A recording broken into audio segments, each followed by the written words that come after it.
way because people see the truth, they're living it every day, and they still feel unheard. Harris Faulkner has long been one of the most recognizable and respected figures on Fox News, known for her sharp questioning, no-nonsense delivery, and ability to cut through the noise in political discourse. As the host of the Faulkner Focus and a co-host on Outnumbered, she has covered everything from presidential elections to social controversies, making her a key voice in conservative media. But recently she found herself momentarily stunned as she uncovered a startling contradiction in the way Michelle Obama's legacy is being reshaped in the media. The former First Lady's past initiatives, once vilified as an example of government overreach, are now being championed in a new battle against modern progressivism. In today's video, we'll take a look at how Michelle Obama's efforts, particularly her controversial Let's Move campaign, have gone from being labeled an intrusion into personal freedoms to being used as a conservative argument against leftist ideology. Michelle Obama's Let's Move campaign. It's easy to say we need to eat healthy and exercise more. It's just as easy to say we'll start tomorrow. But our kids are running out of time. They're the first generation that might not live as long as their parents because of the health risks associated with being overweight. What can we do to help? Be the example they need. Make healthy choices and help them do the same. Let's move to raise a healthier generation of kids. When Michelle Obama introduced her Let's Move initiative in 2010, it was presented as an ambitious, multifaceted effort to tackle the growing childhood obesity epidemic in the U.S. With obesity rates among children reaching alarming levels, the campaign aimed to encourage healthier eating habits, increase physical activity, and improve nutrition education in schools. The initiative was built on collaboration with food manufacturers, schools, and health organizations, pushing for reduced sugar, fat, and sodium content in school lunches while promoting access to fresh produce. On the surface, the campaign seemed like a noble and largely nonpartisan cause. After all, childhood obesity was a documented public health crisis, with researchers linking it to increased risks of diabetes, heart disease, and other long-term health complications. The idea of helping children adopt better habits seemed like something everyone could support. But it didn't take long for conservative media and political figures to take issue with Michelle Obama's approach. Critics on the right saw Let's Move not as a health-conscious initiative, but as a glaring example of big government overreach into Americans' personal lives. Fox News and other right-leaning outlets wasted no time in framing the initiative as an unnecessary intrusion. Glenn Beck warned that the program could lead to government control over people's dietary choices, going so far as to suggest that Americans could eventually be fined for consuming unhealthy foods. Sean Hannity argued that Michelle Obama's efforts were nothing short of an attempt to expand the so-called nanny state, turning what should be individual choices into government-mandated behaviors. Adding fuel to the fire was the program's effect on school lunches. As part of Let's Move, new federal guidelines required schools to serve healthier meals with reduced calorie counts and limited sodium and fat content. But many students were not happy with the changes. Complaints of tasteless, unappetizing meals circulated widely, with some students posting pictures of their school lunches on social media to showcase the perceived lack of portion size and flavor. These grievances were quickly amplified by conservative media, with Fox News running multiple segments ridiculing the Michelle Obama-approved lunches. Some commentators argued that the program had unintended consequences, such as leading to increased food waste as students refused to eat the healthier options. Others suggested the initiative was an example of elitism. Wealthier families could afford to make their own dietary choices, while low-income students were being forced into an unwanted and, in their view, ineffective system. The backlash was fierce and unrelenting, with Michelle Obama frequently becoming a target for conservative pundits who viewed her initiative as an extension of Democratic overreach.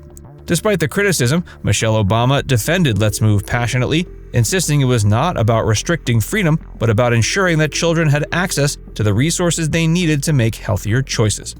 The sudden change, from nanny state to common sense. In a surprising twist, the very network that once decried Let's Move as an authoritarian overreach is now citing it as an example of sensible public health policy. What caused the shift? We are celebrating a big anniversary.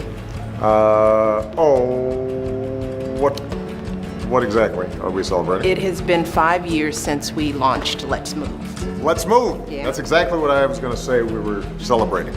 The answer lies in the emergence of the fat positivity movement, a growing cultural and political force that challenges traditional ideas about weight, health, and beauty.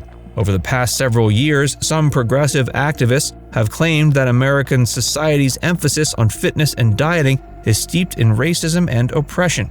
They argue that the push to maintain a certain body type is rooted in white supremacy and colonialist ideals, and that instead of encouraging weight loss, society should embrace people of all body sizes without judgment. One of the most prominent voices of this movement is Sonali Rashitwar, a self-described fat sex therapist, who has publicly argued that diet culture and weight loss efforts are forms of systemic oppression. She's claimed that traditional views on health are tools of marginalization designed to shame and control people based on arbitrary and outdated standards. The ideology is at the core of FatCon, a controversial conference in Philadelphia that promotes fat positivity. The event even features discussions on fat phobia, beauty standards, and social media representation, challenging conventional health narratives. FatCon's rejection of weight loss as a health goal and its assertion that fitness culture is a form of discrimination have placed it squarely in opposition to the principles behind Michelle Obama's Let's Move initiative. That's where the irony emerges. Conservative media figures who once bashed Let's Move are now using it to counter the far left's new approach to health. During a segment on Outnumbered, Harris Faulkner and her colleagues expressed disbelief that weight loss and fitness were now being framed as tools of white supremacy. Tomi Lahren pointed out the contradiction, reminding viewers that Michelle Obama had once championed the exact same values that were now being vilified by progressives. For Harris Faulkner, the realization was particularly jarring. Having spent years covering political and social debates, she found herself momentarily speechless at the absurdity of the situation. How could Michelle Obama's once criticized initiative now be viewed as a moderate stance against radical progressivism? And more importantly, how could Fox News, which had spent years attacking Let's Move, now find itself defending it as a rational alternative to the extremes of fat activism? The media's role in rewriting political narratives. I want to ask you, is your passion for Let's Move primarily a policy passion, or is it a parental passion because you're a mom? Yeah, that's a good question. I mean, I come to this issue more so as a mom than a first lady. Life has changed for families in a way that I can see. You know, we're busier, we're less active. The pillars of Let's Move, you know, attempt to hit on an array of approaches, information to families so that they can make better decisions. The shifting narrative around Let's Move highlights a broader issue, the role of media in selectively reshaping political discourse. This isn't just about Michelle Obama, it's about the way narratives are constantly reinterpreted to fit evolving political needs. Fox News, like many media outlets, often adjusts its stance based on what serves its current agenda. While it previously framed Let's Move as an example of government overreach, it now uses it as a reference point to attack progressive extremism. This shift mirrors similar patterns in political discourse, where policies once deemed too liberal are now embraced as moderate when compared to new, more radical movements. The left is guilty of it too. During the Obama years, progressives championed Let's Move as a forward-thinking public health initiative. Now, some activists view it as outdated at best and oppressive at worst. The same people who praised Michelle Obama's work a decade ago are now accusing her of reinforcing racist beauty standards. This ever-changing narrative is one of the reasons why figures like Harris Faulkner, who has spent her career following the political landscape, found herself momentarily stunned. In just a few years, a policy that once had been a symbol of democratic overreach had been rebranded as a common-sense initiative. Now it's time to hear from you. What do you think about the way Michelle Obama's initiatives have been reinterpreted over time? Let us know in the comments section below.